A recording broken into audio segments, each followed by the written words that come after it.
You are listening to Parenting Our Future with certified parent coach Robin McMahon, author of The Yelling Cure and founder of Parenting for Connection. My podcast is all about providing you with the tools and solutions you need in your parenting so you can create the family you always wanted. For more information on my book and other resources, check out yellingcurebook.com. Hello, peaceful parents. Welcome to Parenting Our Future podcast. I'm Robin McMahon, and on today's episode, I'm going to be talking to you about when is it okay to push your kids?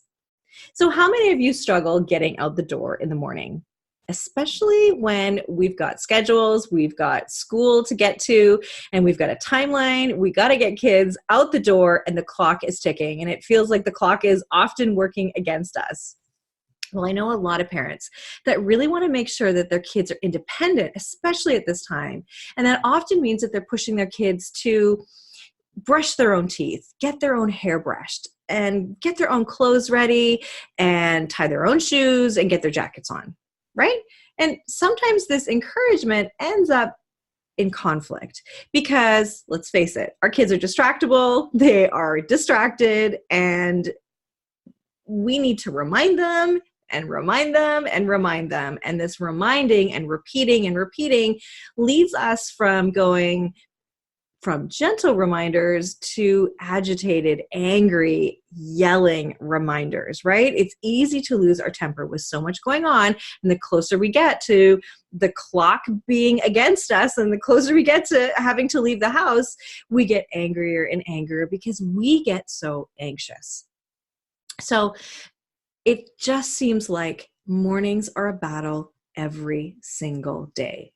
Now, in a recent podcast that I had with Dr. Vanessa Lapointe, we talked about how our kids being dependent on us allows them to be independent. What a cool concept. Our kids being dependent on us allows them to be independent. So I really wanted to take a look at this and break this down because the reality is that we get stressed and worried about where our kids are at in terms of what they can and can't do, that we actually lose our objectivity, which means we can't see that our kids need to take the time to learn these skills. And we're just so busy pushing them to get things done that we're actually getting in the way of their natural development. So for example, you could be saying to yourself, okay, now that my child is 5 and he's in school, he needs to tie his shoes every single day. And you've gotten him to practice multiple times. He's watched videos on how to tie his shoes. And then in the morning, because you need to make sure that he's getting this done, you stand over him and you say, okay, let's go. You've got to tie your shoes. Let's go. We got to go. We got to go. And all the while you're thinking, you better be able to tie your shoes now because I don't want you to be that kid in grade 3, 4, or 5 that can't tie his shoes, right? And you know that if you address this now, then you're not going to have to keep doing this for the next 4 years, let's say. So you learn now, so you don't have to do that later. Well, there's some problems with that thinking. One is you didn't take into consideration that your child's development is at play here. And if this is something that you should even be pushing at this age. I know you don't want to have a 13-year-old whose shoes you're still tying, but it's actually counterproductive to stress at an early age versus helping them when they need it. So let me explain. If your child depends on you and knows that you're there for them and knows that you support them and that you can meet them where they are in terms of their development, guess what? They can relax and just let development naturally unfold because it will. And parents out there, we have to trust that development will unfold. It absolutely will. We don't have to force it along. And soon your child, if you're helping them, soon your child's going to say, I don't need you to tie my shoes, Mom, and I got my jacket on my own. And Mom, Dad, you don't need to carry my bag. I'm a big girl now, or I'm a big boy now. I've got this. And what we say at that time is we say, yep, sounds good. Here you go. And that will happen at the exact right time it's supposed to for your child. Now, don't think that I don't understand how rushed mornings are. I have crazy mornings too, but Leaving kids who are too young to get things done for themselves can make mornings crazier. When I'm working with my clients, I put it this way. I always say, look, you got to put the effort in on the front end so you don't have the conflict on the back end. And really what I'm saying is that help your child with what they need, where they need it. Help them along, connect with them, and work with them so you don't have to leave the house yelling and crying. Either of you. I know I've left my house yelling and crying, and I used to ignore my neighbors because I thought for sure they thought I was the worst mom ever because I was always yelling at my kids in the garage, getting them out the door, trying to get them out the door. And there just is such a better way. And so now I connect with them. I take their development in consideration, and we get out the door a lot more peacefully and with so much more harmony. It's not always perfect, but we definitely helps us. So the thing too is that there are times where we do need to challenge our children to really go beyond themselves. And there are other times that, like I've said, we genuinely need to provide a cushion of safety for them. So in the book, Yes Brain by Dr. Dan Siegel, he calls this push in and cushion. So I thought this was a really fun concept that I wanted to share with you. So when do we push? There are times that our kids need to challenge us to go beyond themselves and remove that self-imposed bubble wrap that they put around them and ask them to risk facing challenges that they're not used to. That's the pushing part. And challenging them, allowing them to develop resilience and strength and toughness and grit. Here you're helping them push the envelope, but you're not physically pushing them into danger. And here's the thing, when we step in and rescue them, we rescue them from a problem that they can handle their own, we actually short circuit their opportunity to learn how to address a difficult issue or understand their capacity to handle the hard stuff. So to give you an example, my son, who when he first played baseball, he was with a bunch of kids that had played for a few years. And he came in never having played before, and he was upset because the coach always put him at the bottom of the batting order. Well, you can kind of understand why the coach would do that. But he really wanted to address this issue, and he was 10 at the time, and we felt that we could push him and encourage him to talk to his coach on his own to show him that he can question an adult with both respect and strength. Strength because it was hard to do, but he did it. And now he learned that he can speak up for himself in a respectful way. Now, if you're pushing your child causes distress, which then floods the nervous system into distress, then they aren't ready, then it's just too uncomfortable for them. And guess what? It can backfire and make them more dependent, fearful, and less willing to try new things. So that's why it's so important that you have an idea of when to push and when to provide that cushion. So when do we want to provide a cushion? We do it when they're facing an obstacle too big or a challenge that they simply can't address themselves, something they truly can't handle themselves. So another example that I can share with you is when another one of my boys was getting a lot of homework and he was finding it really difficult to handle. And it caused him a lot of stress, and it also caused us a lot of stress too. I had to intervene with his teacher and talk about solutions for this homework issue because of the stress that it caused all of us. Yes, my son could have talked to his teacher on his own, but I needed to be there to validate him and to express how much it was affecting him, and also question the teacher to see, is this homework necessary? What is the basic of what it is that he needs to do? So here are some things that you can consider when deciding if you should push or provide that cushion. And these different considerations are from the aforementioned book, The Yes Brain by Dr. Dan Siegel.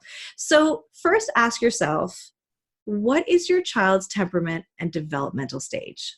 What may seem like a baby step for your child may feel like jumping off a cliff. So they might need to take baby steps and offer them a bit more of a cushion. Or maybe your child could withstand a little bit more discomfort and might need more pushing. What does your child need right now? Pay attention to how your child responds. and what that exposes about their needs in the moment. Attune to their actual internal experience, not what you think they should be feeling, right? There is no place for should here, not about what they should be feeling. Look at and attune to what they're actually feeling. And are you clear on what the real issue is? That's another consideration.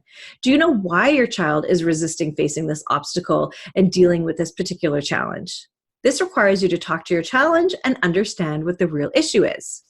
Then you can help them problem solve, but make sure this isn't about you and your own insecurities. Like, are you pushing them to do something because all the other kids can do it? Or you think that your child should be able to do it? What's going on? Make sure it's not about you and you're really tuning in to them, not the judgment of others. You are currently listening to the Parenting Our Future podcast. I'm parent coach Robin McMahon. If you're enjoying this podcast, please share it with someone who you think might also need to hear this message. And please don't forget to subscribe, and I would be grateful if you gave me a 5-star rating on iTunes. If you'd like to connect with me, all my details are in the show notes, and for a copy of my book, go to yellingcurebook.com. Now back to the show. Another consideration is, what messages do you send about risk-taking and failure? What we want to be passing along here is a life lesson that sometimes you have to face your fears and be willing to try and fail. So you need to look at yourself and look at, is failure ever an option for you? Do you send messages to your kids that doing everything just right or perfectly is the standard in your home, and they may not feel the freedom to do things wrong or have a mistake or color outside the lines, if you will? Do you ever embrace mistakes? Do you ever embrace them as learning opportunities? You know, mistakes are a part of life and they're a shared human experience, and that's often how we learn. So think about how you handle mistakes and how you handle their mistakes. Now, another consideration is, does your child need skills to handle potential or inevitable failure?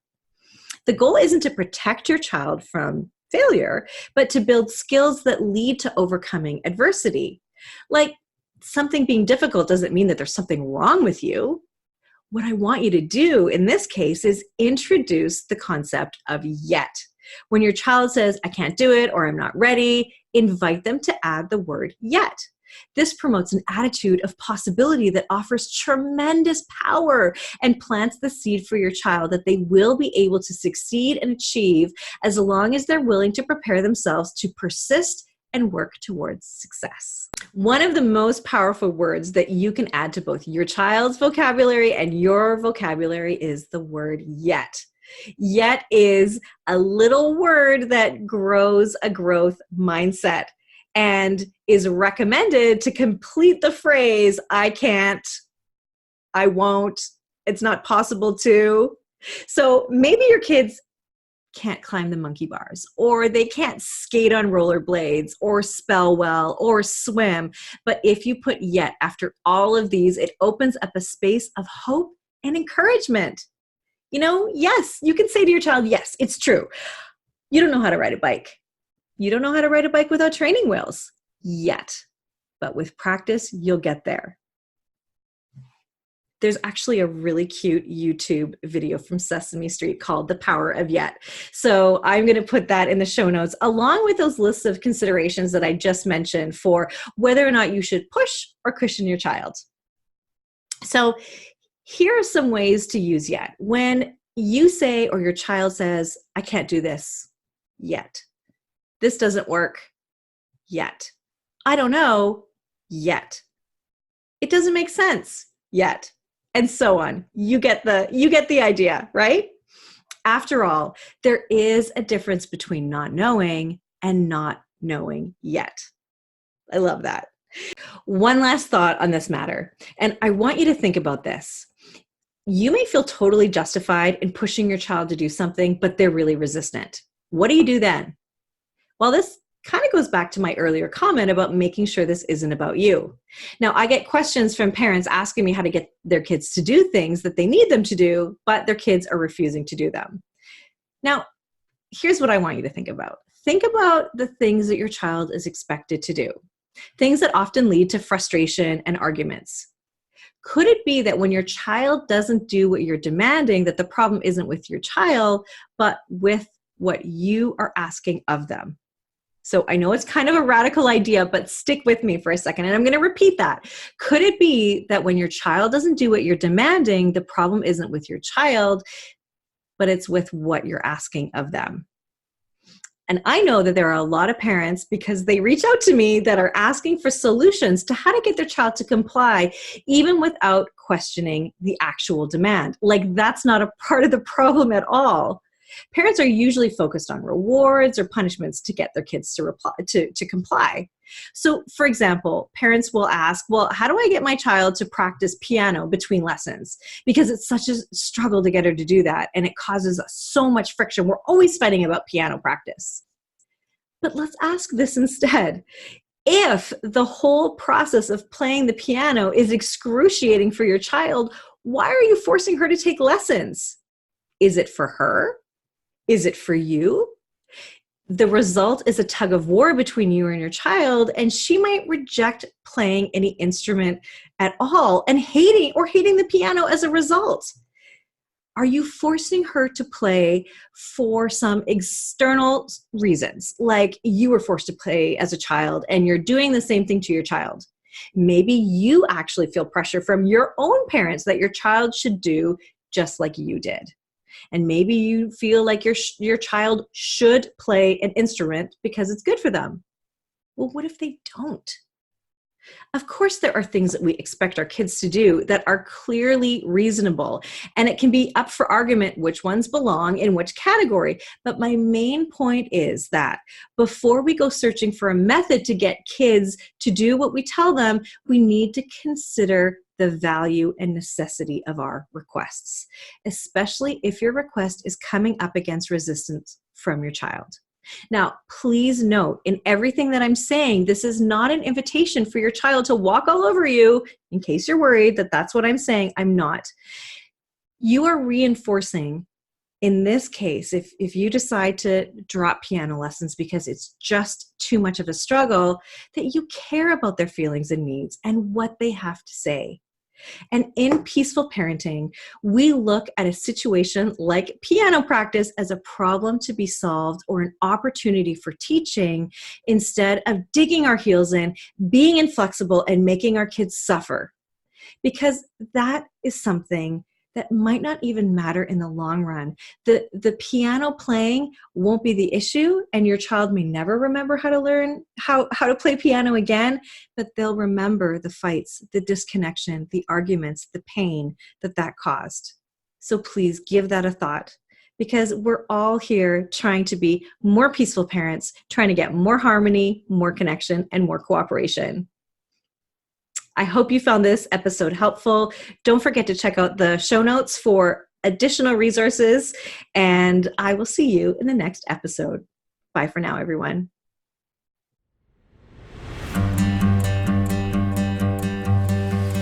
Thank you for listening to this edition of my podcast, Parenting Our Future. I'm parent coach Robin McMahon, and if you're enjoying this podcast, please share it with someone who you think might also need to hear this message. And don't forget to subscribe, and if you like my work, I'd be grateful if you gave me a 5-star rating. For those of you who like my content and want more, visit me at yellingcurebook.com to get your copy of my book and to find other resources to help you. Until next time, I am wishing you and your family peace and connection.